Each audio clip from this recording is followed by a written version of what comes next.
तर सर्वात आधी आपण लॉग इन करूया. नंतर मास्टर म्हणजेच खाती यावर क्लिक करूया. सर्वात खालच्या बाजूला मेंबर म्हणजे बचत गट हा पर्याय आहे, त्यावर क्लिक करूया. सर्वात खाली अधिकचे चिन्ह आहे त्यावर क्लिक करूया. आता नवीन स्क्रीन ओपन होणार. लोन ग्रुपमध्ये एसएचजीने कोणते कर्ज घेतले आहे तो ग्रुप निवडायचा आहे. उदाहरणार्थ कम्युनिटी इन्व्हेस्टमेंट फंड.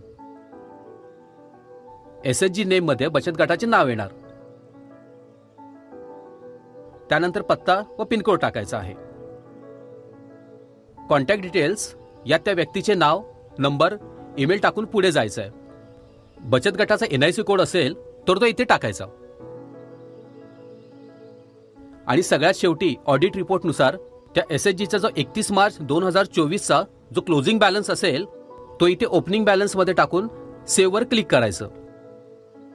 समजा त्या बचत गटाकडून कोणतीही रक्कम येणे बाकी नसेल तर मग ओपनिंग बॅलन्समध्ये काही टाकणार नाही.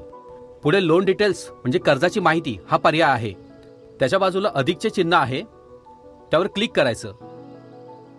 मग तिथे लोन स्टार्ट डेट म्हणजे थकीत कर्ज कधी दिले त्याची तारीख, लोन अमाऊंट म्हणजे एकूण कर्जाची रक्कम, लोन नंबर म्हणजे कर्जाचा नंबर, ईएमआय स्टार्ट डेट म्हणजे हप्ता सुरू झाल्याची तारीख, इंटरेस्ट रेट म्हणजे व्याजदर, टोटल नंबर ऑफ ईएमआय म्हणजे एकूण हप्ते, ईएमआय स्टार्ट नंबर म्हणजे कुठला हप्ता थकीत आहे, आणि शेवटी बॅलन्स अमाऊंट म्हणजे त्या कर्जाची थकीत रक्कम ही माहिती भरावी लागते.